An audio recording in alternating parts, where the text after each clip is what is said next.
Hi, welcome to English 114 again this week. This week we have two assignments. One is the incident report, which will be a memo document that you will create and submit on a Turnitin link. And the other one is your proposal outline for the proposal that's coming up later that you're going to be working on. So that is a document that I've provided for you, and you'll just fill it in and continue to work on your proposal of a problem that you're solving. Let's talk about the incident report first. Incident reports are covered in your book in Chapter 10, and there's an example of an incident report in Figure 10.5 on page 349, so you can look at that as an example. But there was not a problem in your book to give, so I am asking you to write a report on something that you invent. An incident report is anything that interrupts the work environment. It can be an accident that takes place, machinery that is not functioning well, or anything like that happens. I'm going to ask you to invent this accident or this incident at work because, as I said, there's no assignment particularly in the book. But it still needs to be in memo format, and it still needs to be with the proper memo headings at the top, and then the proper headings within the assignment itself. All of this is laid out in the assignment sheet for you. I'm just going to review a little bit of it. We always want to start the incident report with an introductory summary, and the introductory summary would include your purpose statement, a brief summary of who and what was involved in the incident, and again, see the sample in the book on page 349. That will be helpful to you. Also, right after that, you'll want to have these headings. You want to have the accident summary, breakdown summary, emergency summary, or conflict summary. You have just one of those headings. You would just choose one. So when you write an incident report, you need to be specific and accurate about the details, not just merely descriptive. For example, instead of writing the old patient, you would want to keep it objective, and it would be more accurate to describe him as the 76-year-old male patient. And so keep that in mind too. Again, look at that Figure 10.5 on page 349 to see what I'm talking about when I'm talking about the use of details that are specific and not too general. So you're going to have introductory summary, then you're going to have one of these headings, either accident, breakdown, emergency, or conflict summary. And then you're going to have a heading, accident details, or the appropriate heading that goes with your incident. So if it's a conflict summary, then it would be the conflict details next. Incident reports, again, need to be factual and objective, and sometimes people tend to talk about their opinions and beliefs rather than stating the facts. If you must include an opinion in your report, then make sure it's clear that it is your opinion. However, in reporting the facts, you would just simply give facts. I give you an example of this in the assignment sheet handout. If you look at that, I think it'll be even better than this video that you're watching for the details. But I give you the example. In my opinion, there were too many people in the overloaded bus. In fact, there were 80 persons inside when a bus of this size is only allowed to carry 70 individuals. So even if I gave an opinion, I backed it up with a fact there. You want to avoid using words that might connote something or give the connotation that changes the tone of your report. It needs to be clear and objective and not slanted in one direction or another. So if you have to include statements from a witness or other people, clarify that you're quoting someone and you're not using those words as your own. You want to report the details in chronological order.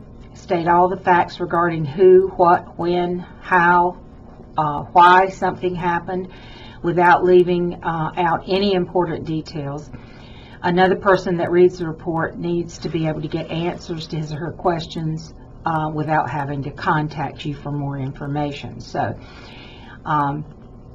how many details to include may depend on their relevance to the incident and the policies of your department, but again, you're fictionalizing this, so you can write it under your own specifications.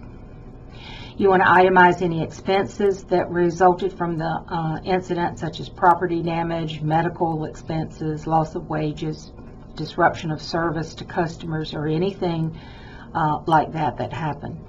Your incident report may be needed in court someday, and you should be prepared to be questioned based on your report. So the more details you have on your report, the less you'll have to depend on your memory, the more credible you may be as a witness, and if you should ever have to come back and talk about this. And if you're guessing what happened to cause the incident, then make clear to the reader that you were just guessing, that you didn't actually see something. The resources for this assignment is Chapter 10, page 345 to 350. Again, the sample of an incident report is on page 349. It is figure 10.5 on page 349. And of course, when you get to the end of your accident report, you want to, usually we'll have a heading of conclusion. This time, create a heading recommendations, under which you make suggestions for preventing further incidents, like maybe we need increased training or in safety precautions, or maybe improved equipment or protective clothing, whatever it is that happens to relate to your incident. So anyway, that's the incident report. Memo format, the 4 headings at the top, introductory summary, and then an accident summary or breakdown or emergency or conflict, depending on what your actual incident that you create is. And feel free to use an incident that actually has happened at work that you're aware of, and that'll be fun also to do that. But this is a creative writing assignment as well as a business assignment. Okay, the other assignment for this week is the proposal outline. I have attached an actual document that you can fill in on the middle page. It's the proposal outline. And I realize too, at this point, you're not stuck having to do what you're filling out for the outline. If you change your mind later and want to do something else for your actual proposal, you can do that. However, I want to know exactly what your thinking is. Now, I'm doing this to sort of push you in the right direction so you don't end up having to do so much at the end and then not doing a very good job of it. So, what is my proposal topic? We've already had a forum with topics on it. And what is the problem that my proposal would address or alleviate? So the proposal is addressing a specific problem that you have a solution for. So spell out what that problem is. And it needs to be pretty specific, and you need to have some kind of evidence showing that it is a problem for the company and not just for you. What needs to be done to implement my proposal? Will something need to be purchased? Will someone need to be hired? What will be the ultimate solution? And so what you're actually proposing is a solution to the problem. Are there any personnel needed in my proposal? If so, Who are they? What are their roles? Who will install the equipment, or who will build the structure, or who will make the schedule? Whatever it is that you're proposing as your solution, there's got to be somebody to implement it. So don't say that there are no personnel needed, because there will be. Is there a schedule that needs to be followed to implement my proposal? If so, briefly outline the time frame. Like, do you propose that this is a 6-month project? Is this something that can just be handled in a matter of days or weeks?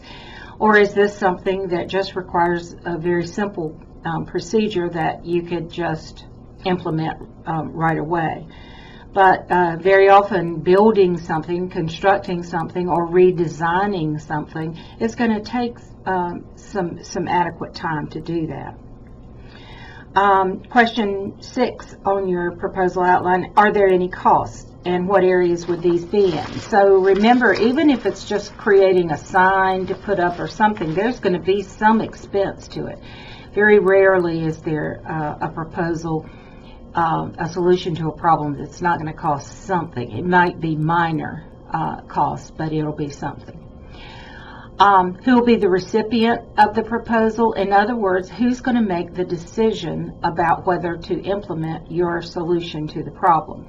Will it be your immediate supervisor? Will it be like a district supervisor? Will it be the owner of the company? Who is going to actually make the decision? Because that needs to be the recipient of your proposal. Whom do I need to interview for my proposal? What type of information will I get from this person? You're supposed to have, as a requirement for this proposal, someone that you talk to and interview with and get some information. It can be a telephone interview, it can be an email type interview, or it can be a face-to-face interview. But what are you going to ask this person? What kind of information do you need to get from the person? And please don't let the person that you interview for the proposal be the same as the person you're sending the proposal to make a decision, because that's kind of crazy. That doesn't make much sense.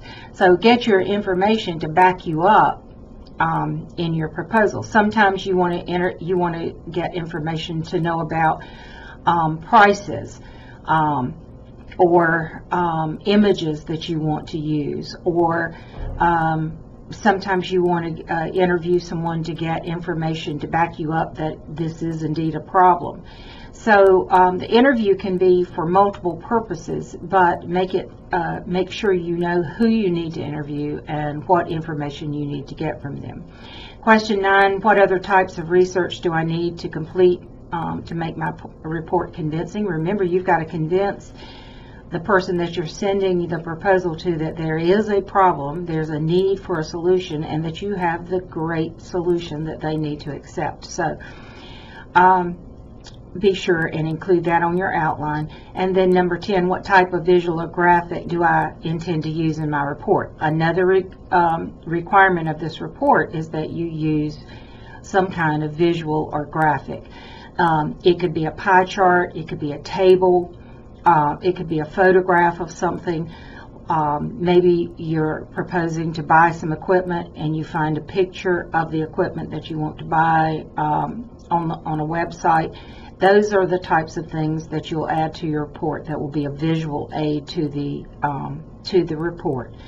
And you want to keep in mind what will be the added value of the graphic. A graphic is not just added to a report for decoration, it's added to add some value to the words that you have there. Will it add to the explanation of the solution? Will it add to the explanation of the problem? If not, then it's not going to be essential to the report, and you need to find something else that does help your proposal. So those are the 2 things for this week. Next week, I'll ask you to write a progress report of how you're coming along with your proposal, in addition to the assignment for next week. But right now, just continue to work on your proposal. This outline just helps you to think it out some more. As I said, if you change your mind about anything, it's not cut in stone at this point. If you have any questions about the incident report or about the proposal, just give me a holler, and I'll be glad to help you in any way that I can. Thanks, and have a great week.